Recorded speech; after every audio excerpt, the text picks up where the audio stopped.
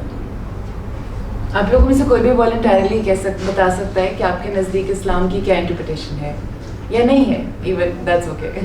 G please. My name is Mary Baloch and I am from National Bank University. I am doing international relations. تو what I believe is اسلام ہمیں ایک ہر چیز کا ایک صحیح طریقہ بتاتا ہے. ہم اسلام کا باقی لوگوں کے رفظ کا معقول اسلام کا حق, یعنی جو سچ بتائے.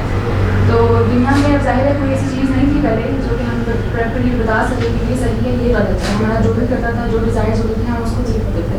تو ہمارے میرے خیال سے اسلام نے ہمارے کو گیپ کر دیا. کوئی اور؟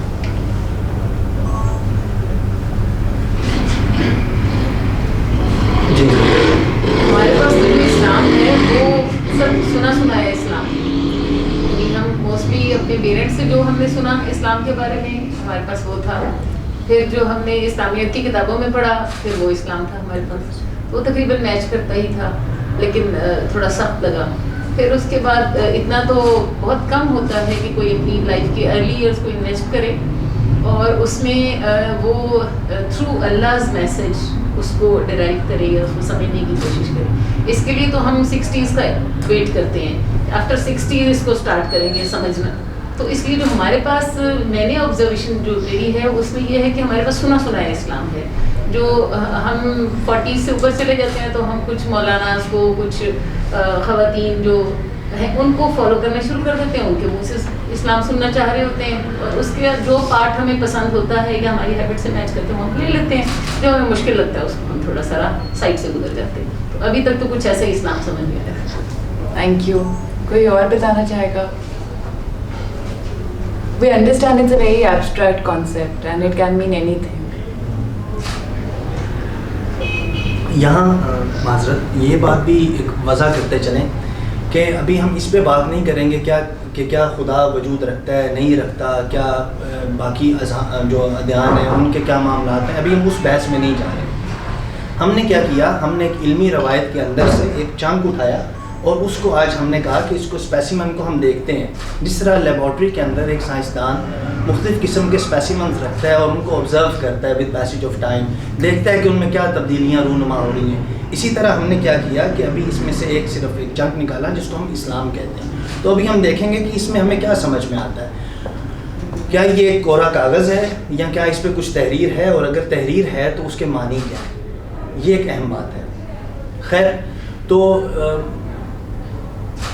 گزارش یہ ہے کہ ابھی جس طرح اس ٹاپک کے نیچے کچھ ڈیٹیلز تھیں, 2-3 لائنیں تھیں, کچھ سطر تھی, تو اس میں یہ تھا کہ ہم اس کو یہ دیکھتے ہیں کہ ایک سادہ آدمی یا ایک عام آدمی یا وہ انسان جس نے اسلام کو ایک مذہب کے طور پہ یا اکیڈیمکلی اس نے اس کو نہیں پڑھا, اس کے نزدیک اسلام کیا ہے؟ کیا ایک مونولیتھک بلاک ہے کہ جو ہمیشہ سے ازل تا ابد قائم و دائم ہے, یا کیا ایک بہتا ہوا سیل رواں ہے جس میں تبدیلی اور تغیر اور ایک اجتہاد جو ہے وہ اس میں برقرار رہتا ہے؟ یہ سوال ہے. تو اس میں کچھ بنیادی چیزیں ہیں. خیر, میں چاہ رہا تھا کہ تھوڑا زیادہ انٹریکٹیو ہوتا, کچھ گرم جوشی نظر آتی تاکہ بات کرنے کا مزہ آتا. تو ہم لوگ زیادہ تر سننے والے لوگ ہیں. جی آپ نے درست بجا فرمایا آپ نے کہ وہ اس پہ مجھے یاد آ رہا ہے دین عامیہ شنید دین عارفاں دید, وہ خیر ایک الگ بحث ہے. اچھا, ابھی ہم یوں کرتے ہیں کہ پہلے میں آپ کو تھوڑا یہ بتاتا ہوں کہ تھیولوجی کسے کہتے ہیں. جو تھیولوجی ہے یہ کیا ہوتی ہے, یعنی میں نے کس چیز کے اندر اپنا وقت جو ہے وہ انویسٹ کیا ہے. تو تھیولوجی جو ہے جی یہ اصل میں انگریزی میں جو ہے یہ لفظ دو تھیوس اور لوگوس سے آیا ہے. یہ دونوں لفظ جو ہیں وہ یونانی اور اس میں لاطینی میں آپ کہہ سکتے ہیں کہ موجود ہیں. تھیوس خدا کو کہتے ہیں اور لوگوس علم کو کہتے ہیں یا اسٹڈی آف, جس طرح ہم بایولوجی کہتے ہیں, جس طرح ہم زوولوجی کہتے ہیں, زو جو ہے وہ اینیملس کو کہتے ہیں اور لوجی جو ہے وہ لوگوس سے ہے, اسٹڈی آف اینیملس. تو اسی طرح دا اسٹڈی آف گاڈ یا study of knowledge of God یا اس طرح. تو اس میں پھر آگے کئی مختلف مدارج ہیں, مختلف ڈسپلنس ہیں. پرابلم یہ ہے کہ اس کو عربی میں کیا کہتے ہیں. کیا آپ میں سے کوئی بتائے گا کہ تھیولوجی کو عربی میں کیا کہتے ہیں؟ جی جی تین جی تین تو ریلیجن کو عربی میں کیا کہتے ہیں؟ تھیولوجی کو جی آسان الفاظ میں ہم یوں کہہ سکتے ہیں کہ تھیولوجی کا جو عربک الٹرنیٹیو ہے نا وہ ہے کلام، علم الکلام. اب کلام کیا ہے اس پہ جب ہم بات کریں گے تو اس سے پہلے میں آپ کو تھوڑا یہ بتاتا چلوں کہ جب کوئی شخص ایم اے اسلامیات کرتا ہے ایک اکیڈیمک سیٹنگ کے اندر، ایک یونیورسٹی کے اندر، یا کوئی شخص باہر جا کے ایم فل کرتا ہے، پی ایچ ڈی کرتا ہے، تو اسلامک اسٹڈیز کے اندر پھر بہت سے شعبہ دیگر ہیں جن میں کلاسک الگ ہیں، کنٹمپریری الگ ہیں. ٹھیک ہے، یعنی جب ہم یہ کہتے ہیں نا اسلام میں یہ ہے یہ نہیں ہے، تو وہ مجھے اس لیے سمجھ میں نہیں آتا کہ اسلام کے اندر تو بیسیوں ڈسپلنس ہیں. اب ان میں کیا کیا ہے؟ ان میں ہم شروع کرتے ہیں کہ 7th سینچری عربیہ میں ایک ہسٹری ہے، یعنی ایک ہیومن ہسٹری تو چل رہی ہے نا. جس طرح ادھر کسی نے بات کی تھی کہ اس سے پہلے ہمارے پاس سچ نہیں تھا، غالباً کسی نے یہ کہا تھا کہ اس سے پہلے ہمارے پاس سچ نہیں تھا، پھر ہمارے پاس سچ آیا. تو یہ ایک بڑا پیچیدہ سوال ہے کہ کیا اگر ایک سچا خدا یا ایک خدائے سچ یعنی خدائے حق جو ہے وہ اگر موجود ہے اور موجود تھا تو انسانی زندگی میں اس نے پہلے بھی انسانی تاریخ کے اندر انٹرفیرنس کی ہے مختلف انبیاء کی صورت میں. تو جو لاسٹ انٹرفیرنس جسے ہم سمجھتے ہیں یعنی بحثیت مسلمان ہم سمجھتے ہیں وہ 7th سینچری عربیہ میں ہوئی. اور وہ کس طرح ہوئی، کس طریقے سے ہوئی؟ کیا آپ میں سے کوئی بتائے گا، کوئی تھوڑا سا انٹریکٹیو کرنے کی کوشش کرے گا اس کو؟ جی وہ وحی کی صورت میں، وہ ریولیشن کی صورت میں. اب انسان کے پاس دو چیزیں موجود ہیں. خیر موضوع بدلتا جا رہا ہے میرا، تو میری تھیم کچھ اور تھی لیکن لیٹ سی کیا بنتا ہے. ایک چیز ہمارے پاس ہوتی ہے جسے ہم ریزن کہتے ہیں. ریزن اس کی اردو کیا ہوگی؟ یہ ریزن کی اردو عقل. ایک چیز ہمارے پاس ہے ریولیشن جسے ہم وحی کہتے ہیں. تو خدا تعالیٰ نے انسان کو عقل سے نوازا، یعنی جب انسان کو بنایا تب سے ہی اس کو معقول بنایا یوں کہا جا سکتا ہے. اور ساتھ میں وقتاً فوقتاً اس کو وحی کے ذریعے سے کیا کیا، اس کی عقل کو تھوڑی سی روش دی. تو عقل اور وحی کے درمیان میں جو ترازو ہے نا جی، ترازو یہ بحث ہے جی، یہ بہت بہت پرانی بحث ہے کہ کیا وحی نہ ہوتی تو کیا پھر بھی ہم عقل کے ساتھ زندگی کو ایک خوبصورت انداز سے گزار سکتے تھے کہ نہیں، یا کیا ہم اخلاقی جو ہمارے پیرامیٹرز ہیں، مورل پیرامیٹرز، وہ ہم اپنی عقل سے وضع کر سکتے ہیں کہ نہیں. یا مثال کے طور پہ ٹریفک کے قانون ہیں آج ساری دنیا میں موجود ہیں، سول لا موجود ہے، اسی طرح دیگر قوانین موجود ہیں. اسٹیٹ ریئل اسٹیٹ کا بزنس ہے، اس کے اپنے، بینکنگ کے اپنے کا قوانین ہیں. تو کیا یہ سارے ہمیں خدا نے دیے ہیں کہ ہم نے خود اپنی عقل سے، یا یہ جو بڑے بڑے لوگ ہیں معقول انسان ہیں انہوں نے مل کے بیٹھ کے اس کو وضع کیا؟ جیسے وہ ہم نے پڑھا بھی چارٹرڈ آف ہیومن رائٹس جو ہے وہ یونائٹڈ نیشنز کا جو چارٹر ہے 1948 والا، تو کیا وہ کسی وحی کی مرہون منت ہے کہ کیا وہ انسانوں نے مل کے بیٹھ کے سوچا کہ ہمیں اس طرح سے زندگی گزارنی؟ وہ کس کے مرہون منت ہے؟ وہ عقل کے مرہون منت ہے. لیکن کچھ ایسی چیزیں جو جن کے لیے ہمیں وحی پر اکتفا کرنا پڑتا ہے کیونکہ ان کے لیے ہمارے پاس کوئی اور دلیل یا توجیہ موجود نہیں ہوتی. اور ان دونوں کو جو ترازو ان دونوں کو تھامتا ہے اس کو کلام کہتے ہیں آسان انداز میں. کیونکہ کلام جو ہے اس میں فلسفہ بھی ہے، ریزن بھی ہے اور فیتھ بھی ہے. یعنی فیتھ سے مراد ہے یہاں پہ ریولیشن. تو یہ کیا کرتا ہے، یہ ریولیشن کو دیکھتا ہے اور اپنی عقل کو استعمال کرتا ہے اور اس کو سمجھنے کی کوشش کرتا ہے. تو آپ کہہ رہے ہیں کہ تھیولوجی کے لیے ایک اینڈ پہ ریزن ہے اور دوسرے اینڈ پر بلائنڈ فیتھ ہے. Isn't it contradictory both of these things? یقین آپ بنا دیکھے کر رہے ہیں، ایک سائڈ پہ ریزننگ ہے، لاجیکل سیکوینس ہے، تو کلیش نہیں کر رہے. اچھا اس میں جو بلائنڈ فیتھ ہے یہ بڑا ایک عجیب و غریب سا سوال ہے اور ایک بڑی عجیب و غریب سی چیز ہے. کیا فیتھ بلائنڈ ہوتا ہے یا ہونا چاہیے؟ آپ کا کیا کہنا ہے اس بارے میں؟ فیتھ کا مطلب یہ ہے بلائنڈ نہیں ہو سکتا. کیوں نہیں ہو سکتا؟ کیونکہ اگر وہ بلائنڈ ہوگا تو بالکل آپ نے جیسے سوال کیا کہ وہ کانٹرڈکشن ہے عقل کے ساتھ، اور انسان کی تو ممتاز حیثیت ہی ہے کہ وہ باقی جانداروں کی نسبت اختیار اور ارادہ رکھتا ہے، اور اسی اختیار اور ارادے کو مونوتھیسٹک گاڈ نے اپیل کیا ہے، سوال کیا ہے اس سے. تو اگر وہ اپنی اسی کو شٹ ڈاؤن کر دے تو پھر وہ ایک سیلف کانٹرڈکٹری ہو جائے گا، آکسیمورون ہو جائے گا، تو یہ بیلنس نہیں ہو سکے گی چیز. تو اس لیے فیتھ میرے خیال سے ایمان کا انگریزی ترجمہ فیتھ ٹھیک بھی نہیں ہے اور بلائنڈ ہو بھی نہیں سکتا. لیکن وہ حوالہ چونکہ آپ خدا کی بات پر نہیں آئے ہیں، وہ تو سورہ میں حوالہ دے سکتا ہوں؟ جی جی جی بسم اللہ. اچھا ضرور. سورہ فرقان میں غالباً 78ویں آیت ہے، 25واں سورہ، جس میں اللہ تعالیٰ نے خود مومنین کے متعلق یہ کہا ہے کہ ان کی حالت یہ ہے کہ یہ خود خدا کی آیات کے اوپر بھی اندھے بن کر نہیں گر پڑتے، بلکہ عقل و فکر سے اس پہ غور کرتے ہیں اور پھر دل سے ایمان لاتے ہیں. تو وہ تو اپیل ہی عقل و فکر کو کرتا ہے، لاجک کو کرتا ہے. جتنے دلائل دیے ہیں اس نے وہ سمجھانے کے لیے دیے، تو وہ it can not be blind. That's a sound argument. And why do you think کہ یہ بلائنڈ ہوتا ہے؟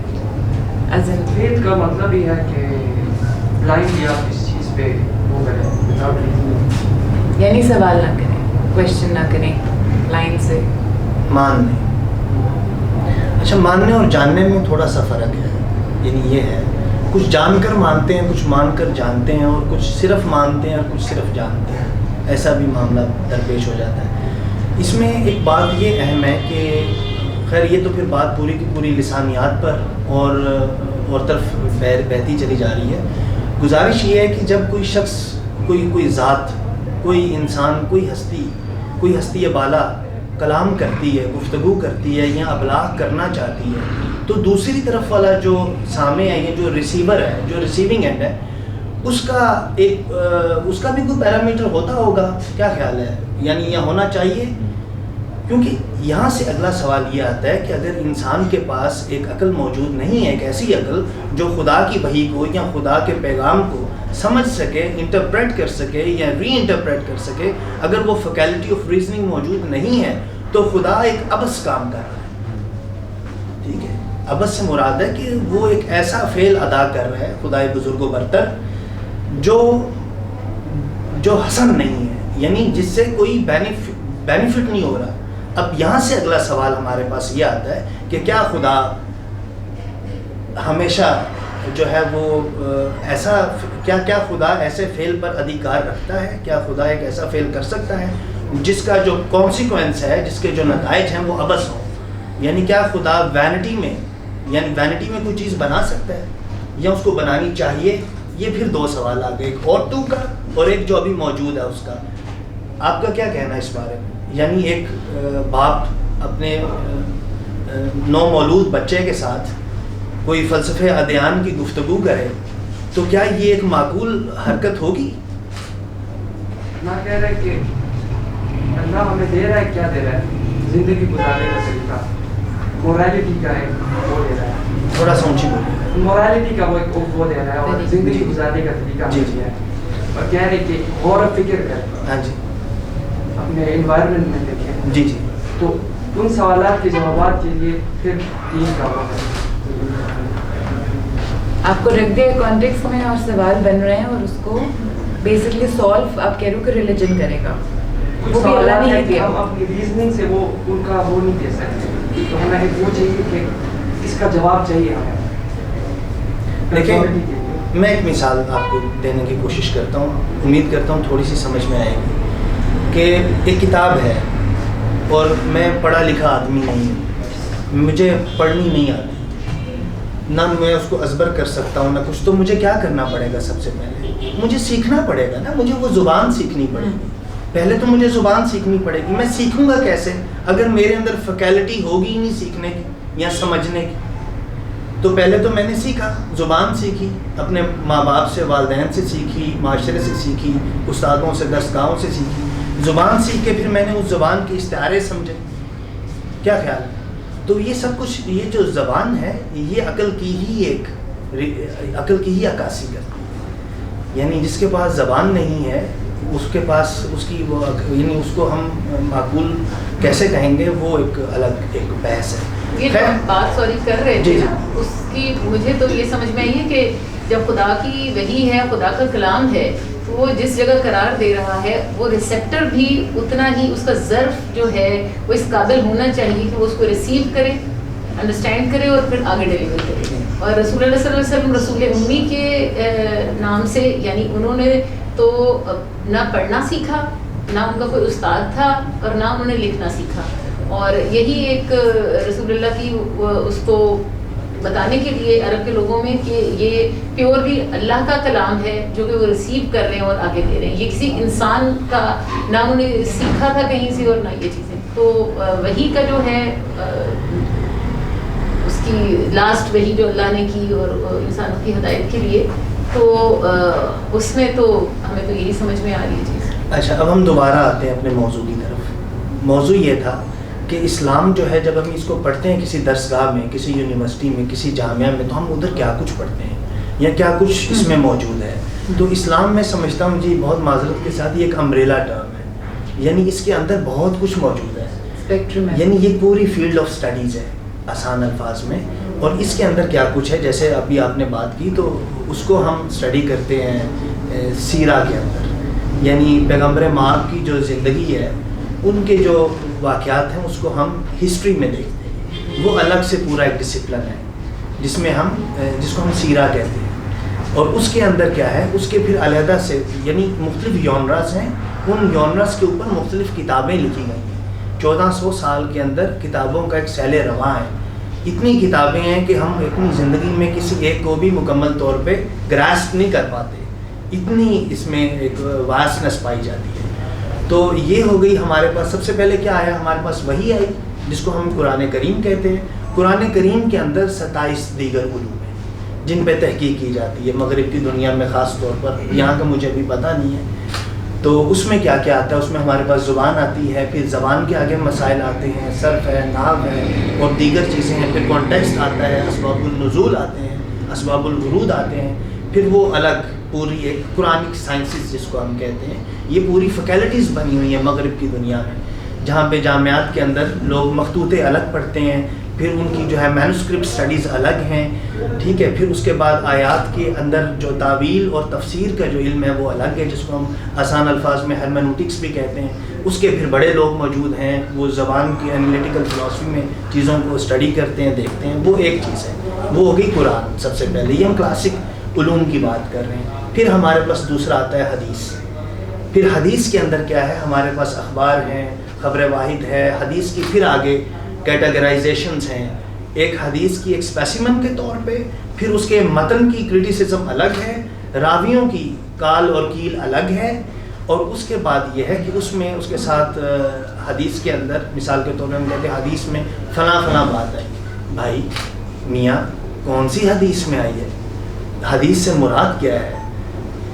تو وہ پھر الگ اس میں موضوعات ہیں. پھر اس میں جو جنہیں ہم آج صحیحین کہتے ہیں، مطلب آج ہم سے مراد ہے کہ میجورٹی جو سنیوں کی ہے، صحیحین بخاری اور جو سن کے جنہوں نے اسلام. ہاں جی.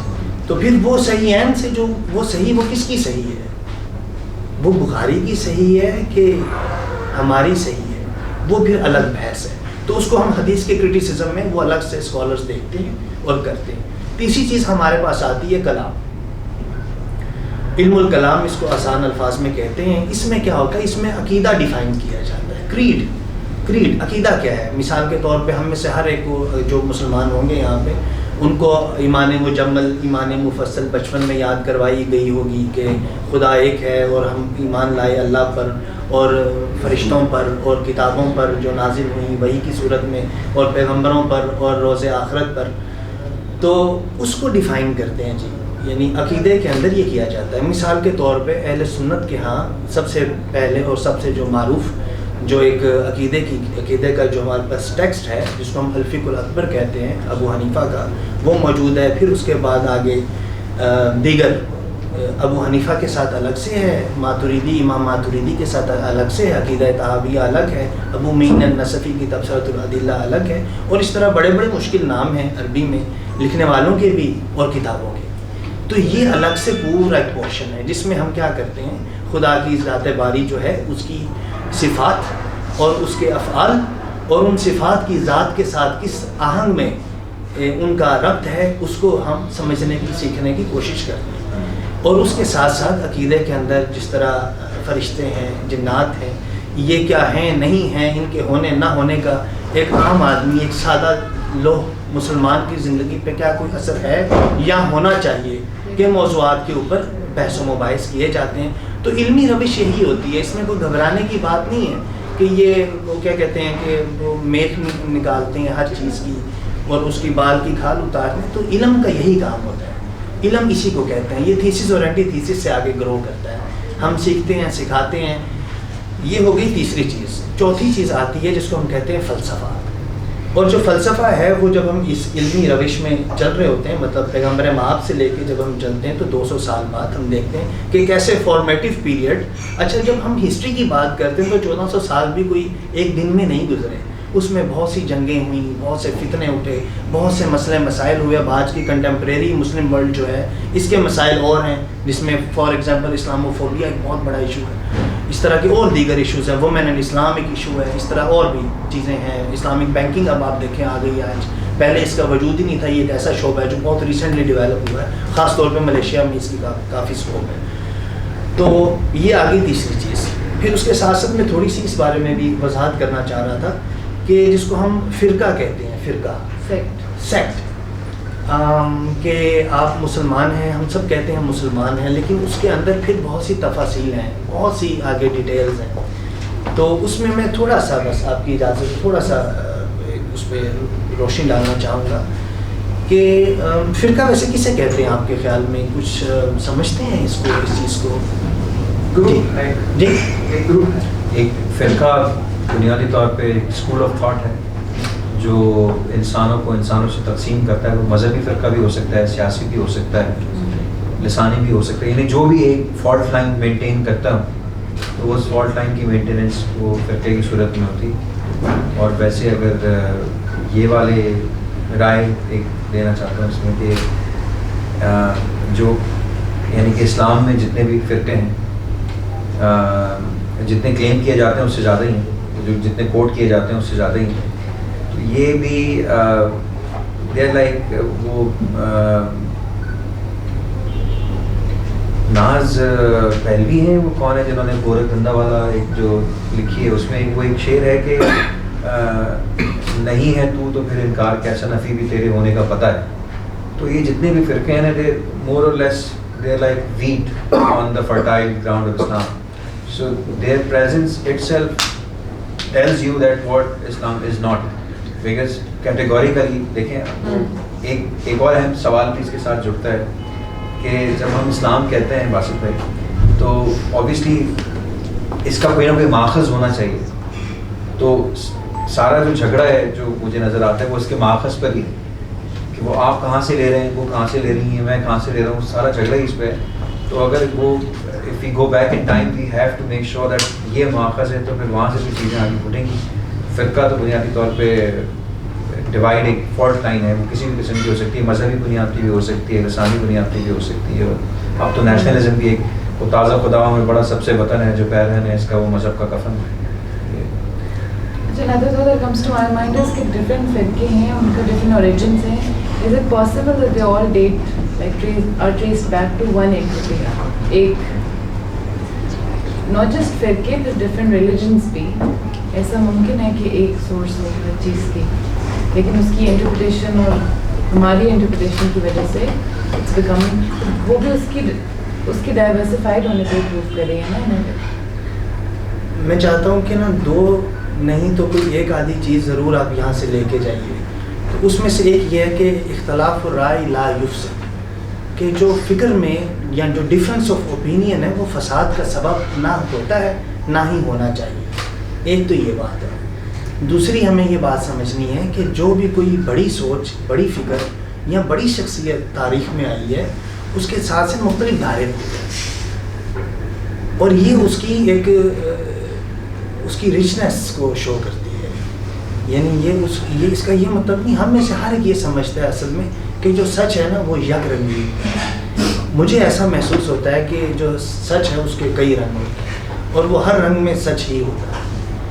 تو کیونکہ عقل انسانی جو ہے وہ ہر چیز کو ایک پیٹرن میں, ایک سٹرکچر میں ڈالتی ہے. تو فرقے بھی اسی کا ہی ایک اظہار ہے اگر عقلی پیمانوں پر بات کی جائے.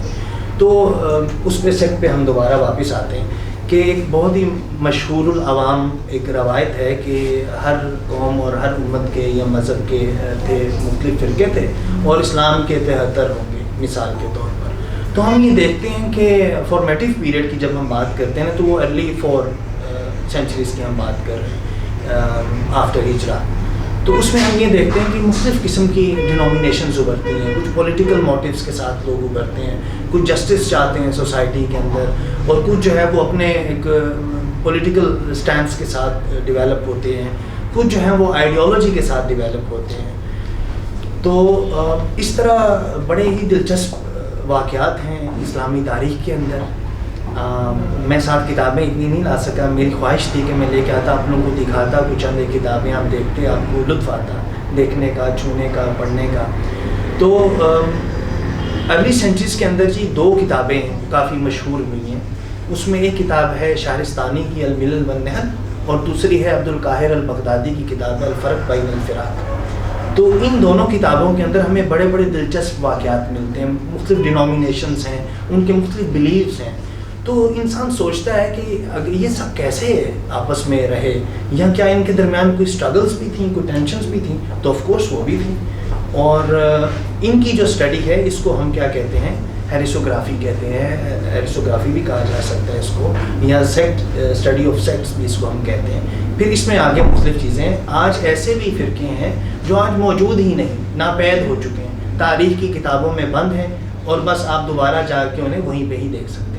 تو آج نئے فرقے, جس طرح آپ نے بتایا سوشل یہ نیشنلزم وغیرہ, قومیت پرستی, یا اپنی اپنی سیاسی پارٹی کے ساتھ وابستہ ہونا, پھر ان کے سمبلس کا استعمال کرنا, یہ بھی بڑا ایک دلچسپ واقعہ ہے. اب ہم آہستہ آہستہ آ رہے ہیں کلچرل اسٹڈیز کی طرف, کہ جیسا کہ میں نے اس میں بھی وضع کیا تھا کہ اسلام جو ہے یہ کلچرل فینومینا بھی ہے.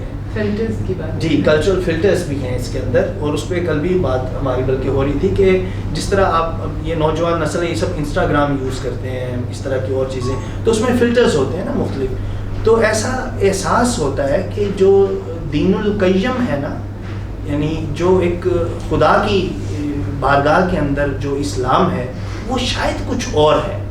ہم جو انسان ہیں, ہم اپنے اپنے پیراڈائم کے اندر, اپنے اپنے ٹائم اینڈ اسپیس کے اندر, اپنے اپنے ہسٹوریکل اور جغرافیکل جو ہمارے پریمسز ہوتے ہیں, ہم ان کے اندر معنی تلاش کرتے ہیں. ہم سچ کو اپنے اپنے شعور کا پہناوا پہناتے ہیں. تو ایسا بھی ایک ہے چیز. اس کے علاوہ اسٹڈیز کے اندر کلچرل جب ہم اس میں شفٹ میں جاتے ہیں, تو پھر آف کورس اب قوالی ہے مثال کے طور پہ.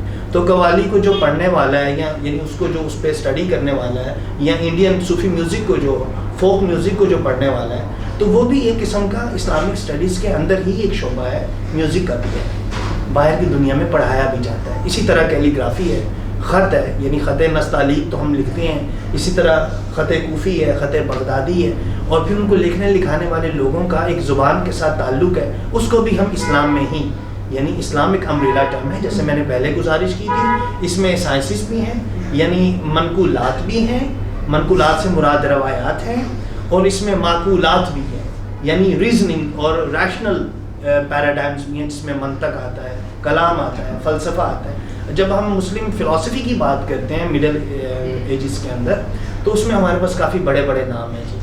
اور فارابی ہے, جیسے سب سے پہلے الکندی ہے, پھر فارابی ہے, ابن سینا ہے, اور پھر چلتے چلتے ابن رشد پہ آ کے بات تقریباً ختم ہو جاتی ہے. تو انہوں نے کیا کیا, یا مطلب ان کے بارے میں ہم جب سوچتے ہیں, جب ہم سمجھنے کی کوشش کرتے ہیں, تو ہمیں کیا ملتا ہے. انہوں نے وہ اصول وضع کیے جن کے ذریعے سے ہم اپنے ورلڈ ویو کو کنسٹرکٹ کر سکتے ہیں.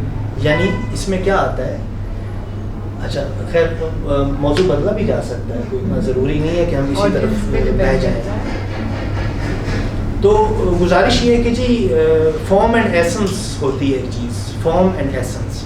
تو جب ہم اسلام کی بات کرتے ہیں, تو کچھ ایسی چیزیں ہیں جو پرائمری حیثیت رکھتی ہیں, جنہیں ہم اولیات کہتے ہیں. یعنی جو کہیں پہ بھی اگر آپ نائجیریا میں جائیں یا برما میں جائیں, جو کوئی مسلمان اگر فن لینڈ میں رہ رہا ہے, تو دیکھیں اس کے جو روزے کے اوقات ہیں وہ مختلف ہو سکتا ہے وہاں سے. کیا خیال ہے, ہمارے روزے کے اوقات جو ہیں وہ کچھ اور ہوں گے, اس کے کچھ اور ہوں گے, کیونکہ وہاں 6 مہینے اور 6 مہینے دن اور رات کے بھی ادھر مسئلے مسائل ہیں. 3 گھنٹے کے لیے سورج نکلا ہے اور اس کے بعد پھر ڈوب گیا, یہ افق پر ہی موجود ہے. تو وہ جو چیزیں ہیں وہ جزویات میں آتی ہیں جی, وہ پرٹیکولرس ہوتے ہیں, وہ یونیورسلز نہیں ہوتے. تو جو یونیورسلز ہوتے ہیں, ایسا گمان گزرتا ہے کہ وہ خدا کے نزدیک وہ قائم ہیں, وہ مقیم ہیں, ان میں کوئی انحراف یا تبدیلی رونما نہیں ہوتی. یعنی جو ایک مسلمان نائجیریا کا ہے, جو تنزانیہ کا ہے, جو لیٹن امریکہ میں کوئی چلی میں کوئی نو مسلم ہے, اس کے لیے بھی پرنسپلز وہی ہیں جیسے یہاں پہ بھی کسی نے بات کی تھی جو ہمارے لیے ہیں. لیکن اس کے بعد کلچرل فلٹرز آتے ہیں جی, لینگویج کے فلٹرز آتے ہیں, ہسٹوریکل فلٹرز آتے ہیں, پولیٹیکل فلٹرز آتے ہیں. ہم دیکھتے ہیں کہ کالونیل ٹائم کے اندر یعنی جو پری ماڈرن ایرا اس کو ہم کہہ لیتے ہیں, اس میں 18ویں صدی سے آگے مسلم امہ کے اندر مختلف قسم کے نام پیدا ہوئے جنہوں نے مغرب سے پڑھا اور آ کے کرٹیسائز کیا, تنقید کی باقاعدہ. مطلب مصر میں حسن البنا ہے, یا اور بڑے بڑے خوبصورت نام ہیں, ترکی میں اچھے نام ہیں, جنہوں نے آ کے تنقید کی اور اس کو دیکھو چیزوں کو دوبارہ سے ریوائز کیا یا اس کی تجدید یا احیاء کی کوشش کی. سر سید احمد خان بہت بڑا نام ہے انڈو پاک کے اندر. تو انہوں نے کیا کیا, مطلب آپ میں سے کوئی تھوڑا بتا سکتا ہے, کچھ آپ کے ذہن میں کچھ ہے اس بارے میں؟ جو ٹریڈیشنز چلے آ رہے تھے they tried to break them. For instance sir Syed کی ہی اسی لائن آف تھاٹ کے اندر علامہ اقبال کا بھی تھیسس آتا ہے جس میں انہوں نے reconstruction of religious thoughts in Islam کا ایک ان کا تھیسس ہے جس میں ان کو کوٹ کیا جاتا ہے. کیونکہ میں نے براہ راست نہیں پڑھا تھا اس کی, میں کوٹ کا ہی لفظ استعمال کروں گا کہ جو انہوں نے ایک مسلم اکثریت کی ریاست کا تصور پیش کیا تھا اس میں ان کا خیال یہ تھا کہ شاید دنیا کو اس اسلام کو دیکھنے کا موقع ملے گا جو ایرانی روایات سے آزاد ہوگا یا ایرانی روایات سے پاک ہوگا. وہ تو کہتے بھی ہیں کہ حقیقت خرافات میں کھو گئی, امت روایات میں کھو گئی, خود بدلتے نہیں قرآن کو بدل دیتے ہیں, وہ کس درجہ فقیحان حرم بے توفیق. وہ تو براہ راست موجودہ اسلام جو کہ فقہ کے اوپر اس کی عمارت کھڑی ہے, either of the 5 فقہ, you belong to either of the 5 فقہ, تو وہ تو اسی کو انہوں نے کاٹ کے رکھ دیا کہ یہ خود بدلتے نہیں قرآن کو بدل دیتے ہیں کہ وہ ایک درجہ فقیحان حرم بے توفیق. تو یعنی کہ وہ آپ کو انوائٹ کرتے ہیں کہ اس سارے جو آپ کا ڈسٹریکشن ہے اس کو ہٹائیں آپ اور پھر دیکھیں کہ کیا ہے. تو وہ یہ سمجھتے تھے کہ, اور سر سید بھی اسی بریڈ میں سے. فار انسٹنس سر سید نے بائبل کو کوٹ کیا تھا اور ان کی طرف سے ہمیں یہ ملتا ہے تاریخ میں جملہ کہ انہوں نے حضرت عیسیٰ علیہ السلام کے والد کا نام بتایا تھا جو کہ حضرت مریم کے منگیتر تھے, یوسف جن کا نام ہے بائبل میں. تو ان کے یہاں اس طرف سے تنقید جتنی ہوئی ہو نہ ہوئی ہو, ہمارے یہاں سے سب سے زیادہ تنقید ہوئی تھی.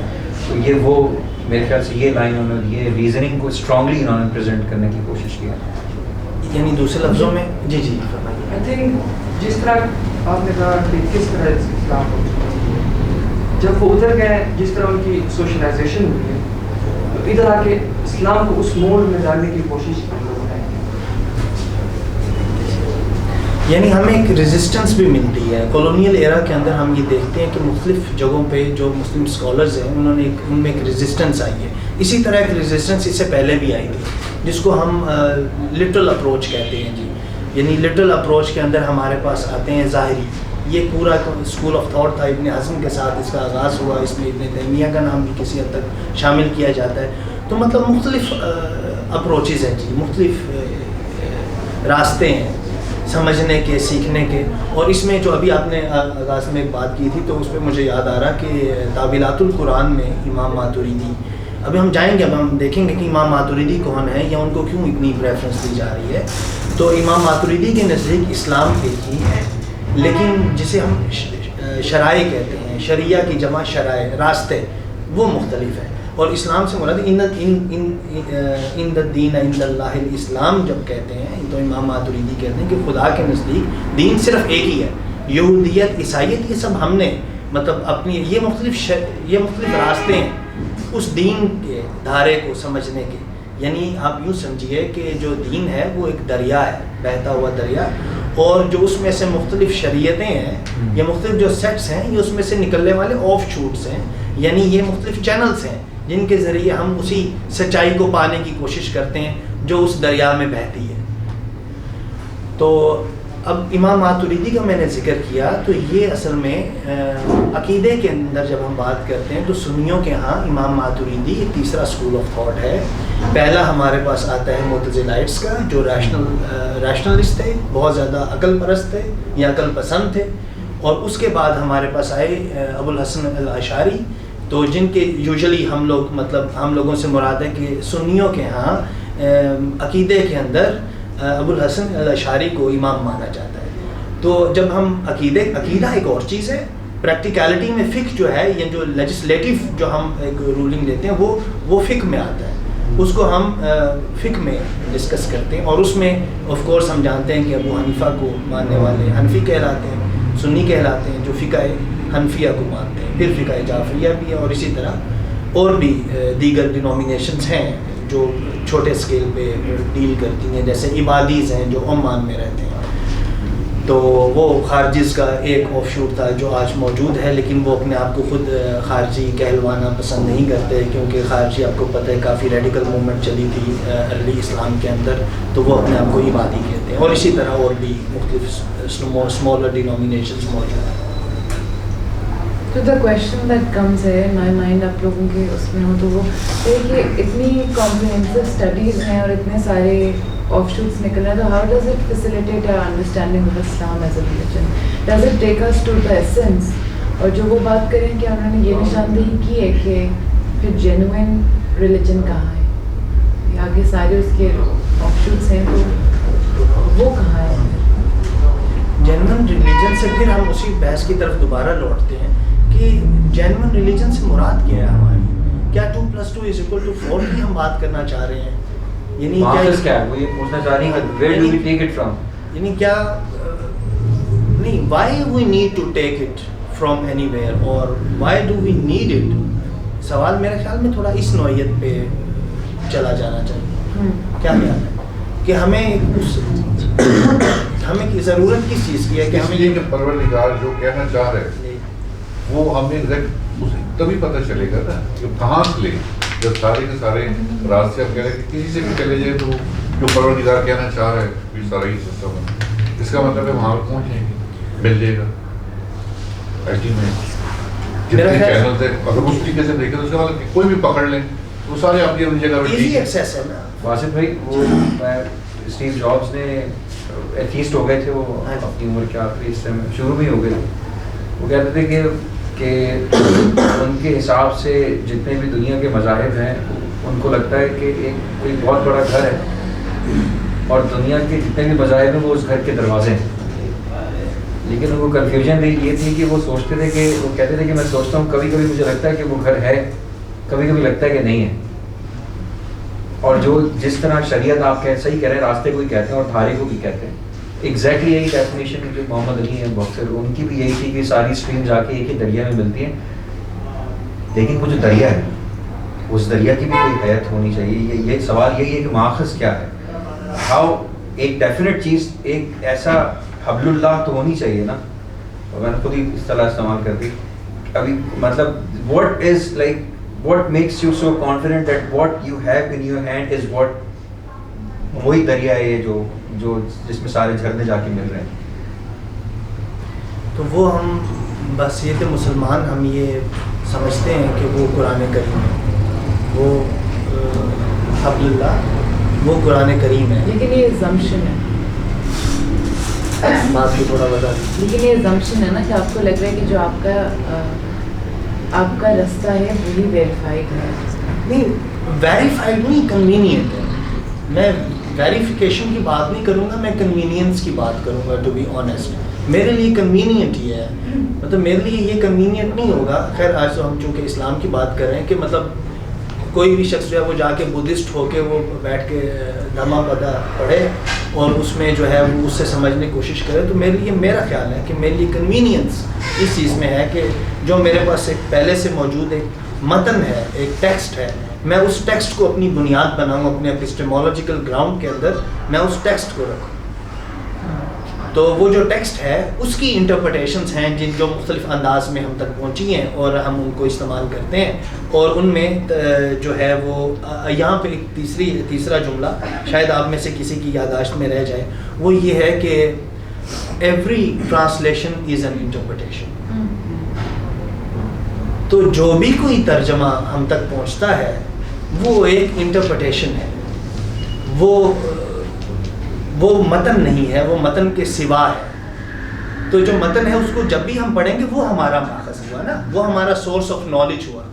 تو اس میں اب آگے ایک آیت کی تعویل یا تفسیر کچھ اور کر رہا ہے, دوسرا کچھ اور کر رہا ہے, تیسرا کچھ اور کر رہا ہے, حسب منشا.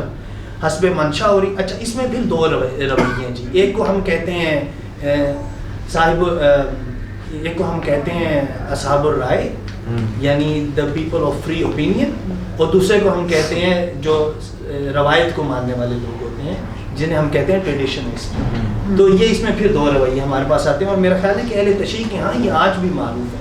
ان میں بھی اخباریون الگ ہیں اور دوسرے الگ ہیں, وہ جو ٹیکسٹ کو بنیاد بناتے ہیں اور متن کو لے کر چلتے ہیں, مطلب لفظ سے لفظ کو اساس سمجھ کر لفظ کی ہی پیروی کرتے ہیں جی. ان کو ہم لٹرلسٹ کہتے ہیں, جیسے میں نے ان کی ایک مثال ابن حزم کی صورت میں دی تھی, جن کو ہم ظاہریون کہتے ہیں یعنی, اور ان کا ایک دوسرا نام بڑا دلچسپ ہے, ان کو لفظیون بھی کہا جاتا ہے. ہاں, اور دوسرے جو ہیں جن کو ہم اصحاب الرائے کہتے ہیں, the people of free opinion, جن کی بنیاد معتزلائٹس ہیں, ان کو عقلیون بھی کہا جاتا ہے. تو ایک وہ ہے جس نے لفظ کو اساس بنایا, دوسرے نے ہیومن فیکلٹی آف ریزننگ کو اساس بنایا, اور ابن رشد کے ہاں دونوں ہی مقبول ہیں. ابن رشد یہ کہتے ہیں کہ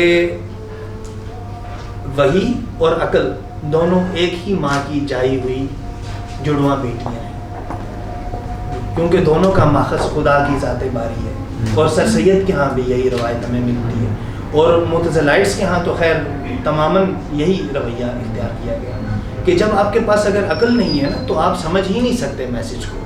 تو خدا نے انسان کو عقل سے نوازا ہے, یعنی جو جس کو ہم کہتے ہیں کہ علم آدم اسماء کلھا سے جو بات شروع ہوتی ہے وہ ایک فیکلٹی آف نیمنگ ہے, ٹو نیم ایوری تھنگ, اور when you name anything you demark, اس کو آپ ایک فارم آئیڈینٹی بناتے ہیں, آپ اس کو اس کے اندر رکھتے ہیں کہ یہ کرسی ہے, دس از اے چیئر.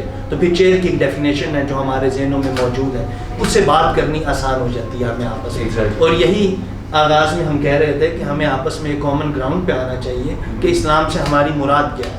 یا جب ہم ایک لفظ بہت آسان جملہ بول دیتے ہیں کہ اسلام میں اس چیز کی اجازت ہے, اس چیز کی نہیں ہے, تو کہیں ہم کہیں پیچھے کہیں ہم کسی فقہ کی بات تو نہیں کر رہے ہوتے کہ فقہ حنفیہ میں اس چیز کی اجازت نہیں ہے, یا سرخسی نے المقصود میں یوں کہا ہے, یا فلاں جو آج فقیہ ہیں ان کا فتویٰ یہ ہے, وہ ان کا فتویٰ ہے, وہ اسلام کا یا خدا کا فتویٰ نہیں ہے.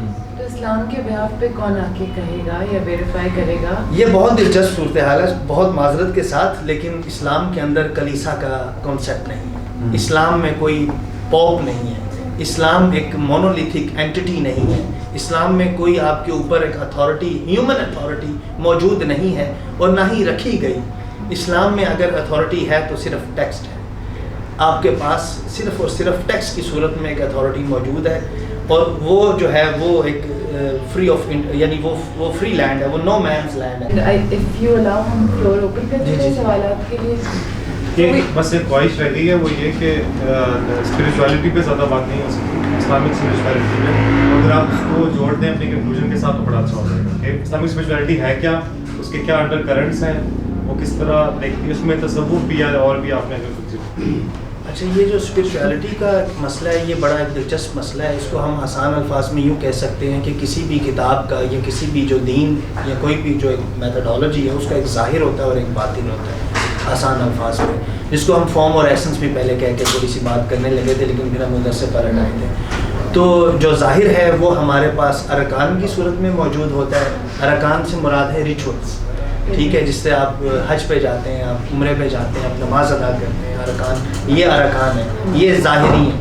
اور اسی طرح پھر ایک باطنی اپروچ ہے, وہ میرے نزدیک ایک انٹلیکچوئل اسٹرگل ہوتی ہے اور وہ بہت ہی انفرادی نوعیت کی ہوتی ہے.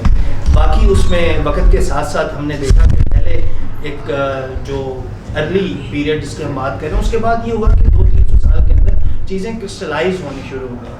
ایک پروسیس ہوتا ہے پورا کرسٹلائزیشن کا, کیمسٹری پڑھنے والے یا بایو پڑھنے والے جانتے ہوں گے. تو وہ چیزیں آہستہ آہستہ ایک شکل اختیار کر لیتی ہیں, پھر وہ مسودہ بن جاتی ہیں, پھر وہ اصول بن جاتی ہیں, پھر ہم انہی کے مطابق زندگی گزارتے ہیں. اور بیچ میں وقت کے ساتھ ساتھ کوئی ایسا سانحہ, کوئی ایسا حادثہ پیش آتا ہے کہ ہم اس کو ریوائز کرتے ہیں, اور اس عمل کو ہم کیا کہتے ہیں, اجتہاد کہتے ہیں. لیکن اس کے علاوہ یہ ہے کہ فارمیٹیو پیریڈ کے اندر سب سے پہلے زہد کا پیریڈ تھا, اس کو ہم کہتے ہیں زہد, the period of piety. Piety اس کی انگریزی کی جاتی ہے, کہ جس میں انفرادی لوگوں نے خود سے مجاہدے کیے اور اپنے آپ کو سمجھا اور ایک آسان روش اختیار کی. پھر اس کی پولیٹیکل جو بیک گراؤنڈ ہے تصوف کا وہ الگ ہے, اور اس کا جو سوشل ایک اسپیکٹ ہے وہ الگ ہے. لیکن بات اتنی سی ہے کہ جو تصوف ہے وہ ایک پوری ایک الگ ڈومین ہے. میں تھوڑا سا عقلیات اور معقولات کے اندر ذرا زیادہ مجھے آسانی اور آسودگی محسوس ہوتی ہے, کیونکہ جو دوسری روش ہے وہ ایک پوئٹک امیجینیشن ہے جی, اور امیجینیٹو فیکلٹی بھی ہر انسان کے اندر موجود ہوتی ہے. جس طرح آپ کے اندر لاجیکل یا ریزننگ فیکلٹی ہے, اسی طرح امیجینیٹو فیکلٹی بھی ہوتی ہے, اور کچھ کے اندر وہ زیادہ ہوتی ہے. میلان طبع کی بات ہے جی, کچھ کا میلان طبع جو ہے وہ تخیل کی طرف اور تصور کی طرف زیادہ ہوتا ہے, وہ پھر شاعر بنتے ہیں. کچھ کا جو ہے وہ عقل کی طرف یا منطق کی طرف زیادہ ہوتا ہے, وہ پھر لاجیشینس بنتے ہیں یا گرامر کے اصول وضع کرتے ہیں. یہ بات صحیح. ہم لوگ فلور اوپن کر دیتے ہیں آپ لوگوں کے سوالات کے لیے, and you may ask any question that you have. Thank you. جی بتائیے. السلام علیکم سر, میرا کوشچن اسلام کے حوالے سے. ہمارا کرنٹ نام اسلام ہے. آپ کا نام؟ میرا نام عید احمد ہے اور میں گلگت سے تعلق رکھتا ہوں. کرنٹ میں ادھر این جی او کے ساتھ کام کروں. اسلام ایکچولی جو ہمارا ابھی کرنٹ جو اسلام ہے, مجھے زیادہ تر اس میں اس طرح پرسپیکٹیو سے مجھے نظر آتا ہے کہ اس دور میں جب یہ اسلام آیا تھا عرب میں, تو کرنٹ جو اسلام ہے اس ٹائم کا جو کلچر تھا اس کو ہم پہ امپوز کرنے چاہتے ہیں. جتنے اسکالرز ہوتے ہیں, جس طرح وہاں پہ ڈریسز ہوتے ہیں, اس ٹائم جو پولیٹیکل وہاں پہ ڈائنامکس تھے, جس طرح کے مختلف ایریاز کو کانکر کر رہے تھے, تو ابھی بھی جس طرح کی نفرت پھیلائی جاتی ہے کہ ہندو ہے یا دوسرے کرسچن ہیں, ان کو آپ نے مارنا ہے, جیسے کہ ٹرائبل ایریاز ہے. اب میں خود بھی ایسے ایریاز سے تعلق رکھتا ہوں جہاں پہ بس ہمیں بچپن میں یہ کہا جاتا ہے یہ ہندو ہے تو اس کو اپنے قتل نہیں کرنا, ٹھیک ہے, یا تو یہ کرسچن ہے تو آپ نے اس کو لائک اس کا قتل آپ پہ لازم ہے. تو ایسا نہیں ہے کہ وہ جو کلچر ہے اس کو ہم اپنے اس کے مطابق جو قبائلی جو روایات ہیں اس کے مطابق ڈیفائن کر کے اسلام کو. جواب تو آپ نے خود ہی دے دیا. نہیں سر, یہ ایسا کیوں ہے میں کہہ رہا ہوں کہ اگر اسلام ایسا کیوں ہے؟ ایسا اس لیے ہے کیونکہ ہم نے جب ہم کوئی پیکیج لیتے ہیں کسی ٹیلی کمیونیکیشن کمپنی کا, تو اس میں ہمارے پاس مختلف چیزیں آتی ہیں نا. کچھ انٹرنیٹ آتا ہے, کچھ فری منٹس آتے ہیں, تو ضروری نہیں ہوتا کہ ہم نے اس میں سے ہر چیز کو ہی استعمال کرنا ہے. ایک تو یہ بھی بڑی ایک اہم بات ہے. کیا خیال ہے آپ کا اس بارے میں؟ میرا خیال سر یہ کہ ابھی جو کرنٹ ہمارا اسلام جو ہمیں یہاں پہ پڑھایا گیا ہے اسلامیات میں, تو یہ اس ٹائم پہ جو پولیٹیکل اور جو ان کے جو کلچر تھا اس کو زیادہ ہمیں پڑھایا گیا, جو اسلام تھا وہ ہمیں نہیں پڑھایا گیا.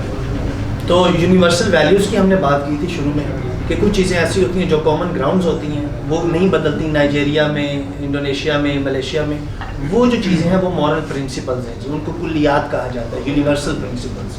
وہ اخلاقی بنیادیں ہوتی ہیں کسی بھی قوم کی, کسی بھی مذہب کی. جس طرح ہم پڑھتے ہیں, بچپن سے ہی پڑھتے ہیں, ماں باپ کی عزت کرو, یا اپنی سوسائٹی کے ایلڈرس کا ایک اکرام کرو, یا ہمیشہ سچ بولو. لیکن اسی کے ساتھ ساتھ ہمیں کچھ پرٹیکولیرٹیز بھی ملتی ہیں جی, جزویات جن کو ہم کہتے ہیں. کچھ چیزیں جو ویسے ہی ساتھ میں مل جاتی ہیں, مطلب you don't need them but they are there. تو ان کو آپ چاہیں تو استعمال کریں, چاہیں تو آپ ان کو ترک کر دیں. لباس میں اسلام ہے, یا داڑھی میں اسلام ہے, یا پردے میں اسلام ہے, یہ باتیں تو ہم 70 سال سے سن رہے ہیں. اور یا کیا اسلام جو ہے وہ ایک مورل کوڈ کا نام ہے. تو یہ سوال تھا آج کا, جس کی بنیاد پر ہم نے آج کا موضوع رکھا تھا کہ اسلام سے سو اینڈ سو. تو کیا اس میں لباس شامل ہے, کیا اس میں وضاقتہ شامل ہے, یا کیا اس میں ہمارے فکری رجحان اور رویے ہیں جو مقدم ہونے چاہیے. تو چوائس از یورز. تو یہ ایک بوفے ہے جی. میں نے جس طرح پہلے بھی عرض کی کہ اس میں مختلف قسم کے مضامین ہیں, مختلف شعبہ ہائے زندگی سے تعلق رکھنے والے افکار ہیں اور رویے ہیں. تو یہ چوائس آپ کے پاس کیا ہے یہ نہیں ہے, یہ الگ ایک موضوع ہے پورا. فلسفہ جبر و قدر جی, کہ کیا انسان کے پاس اختیار ہے کہ وہ اپنی مرضی سے کوئی چیز لے لے, کہ کیا وہ وہی کر سکتا ہے جو خدا چاہتا ہے. وہ پھر ایک پورا ایک الگ سیشن ہے, وہ پھر پوری ایک الگ بحث ہے. لیکن میری سمجھ میں یہی آتا ہے کہ یو کین چوز, ٹھیک ہے, you are free to choose.